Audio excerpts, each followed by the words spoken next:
Bonjour les fils, c'est Brenda, j'espère que vous allez bien, vous êtes de bonne humeur aujourd'hui, moi je le suis. Et aujourd'hui je voulais vous partager une nouvelle idée que j'ai eue pour la chaîne, vous me direz si ça vous plaisait ou si ça vous plaît ou pas. Ce serait une playlist qui s'appellerait les dessous de la réussite, qui va venir un petit peu démystifier les réussites, qu'elles soient personnelles, professionnelles, entrepreneuriales ou de hobby ou autres, parce que très souvent, quand on parle de réussite, on n'y voit que le positif, sauf qu'il y a aussi des choses à sacrifier pour réussir ces projets et j'ai envie de mettre de la conscience dessus, puisque moi, c'est quelque chose que je vis au quotidien avec ma société, avec mon équipe, avec ma vie personnelle, puisque je jongle entre ma vie pro, ma vie perso et parfois c'est assez atypique, on va dire. Et surtout, j'aimerais vous mettre en conscience que quand on dit oui à quelque chose, on dit non à autre chose.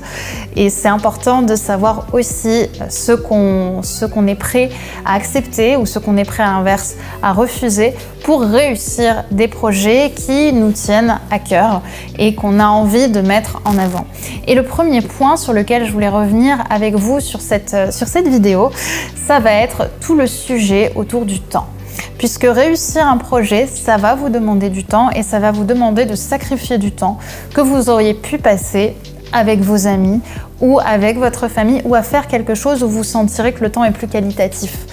J'aime beaucoup parler de temps de qualité et c'est vrai que quand j'ai ouvert ma société ou même au quotidien aujourd'hui, il m'arrive de devoir dire non à des soirées entre amis, il m'arrive de devoir dire non à des repas que j'aurais aimé faire mais que je peux pas, il m'arrive alors que j'avais envie de me détendre devant la télé, d'avoir une urgence à régler à la dernière minute et à devoir prendre ma soirée pour régler quelque chose avec l'équipe ou autre.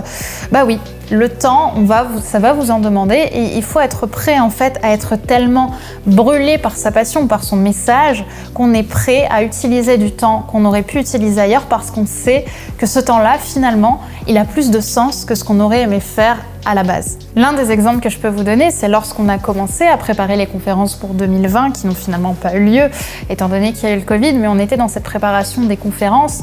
J'ai passé beaucoup de temps à écrire tout le travail que je comptais vous partager pendant ces conférences et il se trouve que ce temps-là, j'ai dû l'utiliser pour mettre ça en place alors que j'aurais pu sortir avec des amis, boire un verre, faire tout plein de choses. Mais non, j'ai décidé de mettre ce temps dans mon travail parce que le sens que ce message a, le sens d'être justement dans cette substantifique moelle, dans ce feu qui m'anime, qui est l'art de la scène, qui est le fait de parler, de partager, d'inspirer, il a plus de sens. Et même si cet instant présent, il est plus challengeant parce que je préférerais clairement être avec mes amis ou autre, eh bien je sais que c'est une étape que je dois vivre et que j'apprécie de vivre, même si elle est parfois un peu frustrante, pour derrière vivre l'un des plus beaux moments de ma vie, c'est-à-dire partager avec vous sur scène. La deuxième chose qu'il faut être prête à sacrifier, ce sont des relations, ce sont des amitiés. Dans mon cas, j'ai perdu une très bonne amie au début de la création de ma société parce qu'elle n'acceptait pas que je me lance dans l'entrepreneuriat, elle n'acceptait pas que je sois dans le coaching en séduction, parce qu'à l'époque j'étais uniquement en séduction. Et au fur et à mesure du temps, cette personne de qui j'étais très proche a commencé à me critiquer. Elle a commencé à parler dans mon dos, elle a commencé à dire que ce que je faisais, ça s'associait à de la pornographie par exemple. Et très sincèrement, ça a été une période assez difficile parce que d'un côté, il y a évidemment la perte d'un proche, mais il y a quelque chose de plus profond. C'est le fait que les gens ne t'aiment pas forcément pour qui tu es vraiment. Ils t'aiment pour l'image que tu dégageais. Et du coup, ça remet en cause ton identité dans ces cas-là. Évidemment, c'est pas le cas parce que le principal, c'est de suivre ce que nous, on a envie, notre voix, ce qui nous fait vibrer. Mais il y a cette remise en cause de l'identité. Pourquoi est-ce que je suis soudainement rejetée? Pourquoi est-ce que je suis soudainement abandonnée alors que c'était une amie de qui j'étais vraiment proche? Et vous voyez, parfois, c'est simplement une question de temps. Parfois, ça l'est pas. Il se trouve que dans son cas, elle est revenue quelques temps plus tard en disant que c'était génial ce que je faisais. Ça a pris 4 ans, ou 5 ans d'ailleurs.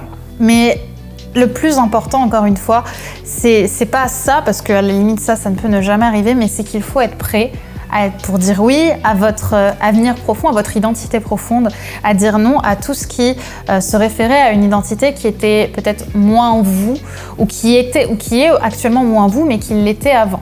Donc vous allez devoir dire au revoir à des relations qui ne vous correspondent plus, des relations qui s'effacent avec le temps ou des écarts de valeurs qui vont se faire, même si c'est aussi l'ouverture à des personnes du coup qui vont vous ressembler beaucoup plus. Ensuite, réussir tes projets, atteindre ton objectif, ça va te demander de briser l'idéalisation de ton projet. Tu sais, quand tu commences ton projet ou quand tu vois les autres réussir un projet, tu idéalises ton projet parce que tu imagines que chaque étape va, en tout cas je fonctionnais comme ça comme beaucoup, chaque étape va être joie. C'est comme quand on entame par exemple une perte de poids et qu'on va au sport, on se dit mais chaque jour ça va être un kiff d'aller à la salle, chaque jour ça va être un plaisir de manger comme ça et comme ça, parce qu'on voit les autres, parce qu'on voit des influenceuses qui ont des super bons repas, qui ont l'air géniaux à manger, parce qu'il y a ce mode de vie autour du sport qui est socialement accepté. Mais dans les faits, quand c'est à vous de le vivre, vous pouvez vous rendre compte que le projet est beaucoup plus difficile. Et c'est pour ça que je répète souvent qu'on voit souvent la réussite des gens, mais on ne voit pas le travail, l'investissement personnel que leur a demandé cette réussite. On ne voit pas toutes les heures qu'ils ont passées à travailler ou à transpirer sur quelque chose pendant que à d'autres moments, oui, ils sont sur scène et ils ont l'air de vivre leur meilleure vie. Faudra forcément sacrifier des moments, faudra forcément un moment te dire oui, c'est dur pour continuer. Mais c'est là où justement tu vas avoir la différence entre les personnes qui vont persévérer, qui vont aller plus loin dans leur projet et celles qui vont arrêter et qui vont stabiliser ou qui vont abandonner. Et quand tu abandonnes, tu es une personne de moins sur la liste des gens qui vont atteindre le projet s'ils avaient persévéré. Comme on dit, l'or était peut-être à quelques creusets de pelle, on n'en sait rien. Mais dans tous les cas, une réussite forte va te demander une persévérance forte. C'est comme tout, plus tu vas être ambitieuse, plus tes objectifs vont être ambitieux, plus ça va te demander une force mentale aussi, parce que ce n'est pas pour rien si tout le monde n'arrive pas à ce stade-là. C'est pour ça qu'il faut, encore une fois, je le répète, être animé, briller, être enflammé par ton envie de réussir ton projet. Parce que si c'est pas le cas, tu auras forcément à un moment l'envie profonde d'abandonner, et si tu n'es pas animé par ça, il y a de fortes chances que justement tu fasses un pas en arrière. Ce qui m'amène de façon assez naturelle à la quatrième chose du coup. Puisque le quatrième point que j'avais envie de voir avec vous, c'est toutes ces fois où tu vas avoir envie d'abandonner ton projet. Toutes ces fois où tu vas te tirer les cheveux parce que tu vas avoir l'impression que la vie est injuste et que tu préfères largement faire ce que les autres font, même si c'est beaucoup plus simple. Quand je me suis lancée dans l'entrepreneuriat, au début, j'avais vraiment cette idéalisation qui revient au point 3, qui était juste magnifique, et j'ai vécu là-dessus pendant un moment. J'ai pris plaisir, mais il y a aussi des moments, et c'est ce que je vous ai raconté sur Insta récemment, quand tu vas voir ton comptable, quand tu vois ton bilan, quand tu dois retrouver des factures qui sont foutues, tu ne sais pas où, parce que tu n'as pas pensé à les classer au moment où il fallait les classer. Quand d'un coup tu avais une réservation et qu'au dernier moment tu as une personne qui te dit bah non, finalement je vous réserve pas cette salle pour votre tournage parce que voilà, je dois accueillir ma cousine. Enfin, il y a toutes sortes de choses qui font que tu as envie de te tirer les cheveux parce que tu te dis je n'ai pas à vivre ça, c'est injuste. Et c'est vrai, c'est injuste. Mais c'est en allant plus loin que cette injustice, c'est en persévérant au-delà de cette injustice que tu vas mener tes projets à bien. Et c'est pour ça qu'aujourd'hui j'ai vraiment pris cette habitude de vivre ces injustices. Et en aucun cas, je me dis que je vais abandonner ce projet. Parce que plus tu vas avancer, plus tu vas comprendre que ça fait partie du jeu. Que tu dois passer par ces étapes-là pour atteindre le bonheur qui est de faire un métier dans lequel tu te sens aligné, dans lequel tu vibres chaque jour parce que tu as le plus beau des travails selon toi. Tu vois ? Et ça n'a pas de prix. Parce que à côté de ces moments où tu te tires les cheveux, parce que à côté de ces moments où tu pleures en te disant mais c'est pas possible, à côté de ça, tu vis les plus beaux moments de ta vie. Moi, les plus beaux moments de ma vie, au-delà de quelques relations ou de quelques histoires que j'ai eues, les plus beaux moments de ma vie à l'heure actuelle, ce sont des moments que j'ai passés avec vous. Ce sont des moments que j'ai passés dans mon travail, avec mes équipes, évidemment avec mes amis aussi. J'ai la chance d'avoir des amis, des relations dans ma vie en général qui sont exceptionnelles parce que je les ai choisis. Mais à côté de ça, quand c'est quelque chose que tu as créé seul à la base, tu as été rejoint par une équipe parce que grâce à ça, on a vécu des conférences, on a vécu des moments incroyables, on a voyagé, on a On a créé des projets merveilleux avec mes équipes, on a pleuré dans les bras l'un de l'autre avec certains membres, mais tout ça, ça n'a pas de prix. Et ça, tu sais que tu l'as créé toi-même, seul. Tu vois, sans toi, il n'y aurait pas eu ces moments-là que tu vis aujourd'hui avec tes équipes. Et ça te maintient en vie.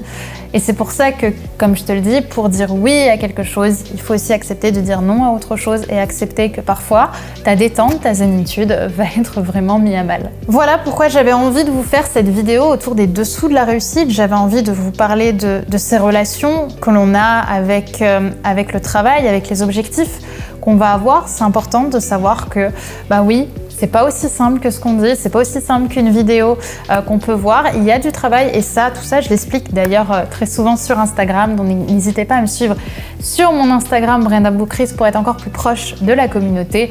Et bien évidemment, n'oubliez pas de télécharger votre cadeau gratuit qui est disponible juste ici dans la barre de description. Je vous remercie les filles, je vous souhaite une magnifique journée et on se retrouve très vite.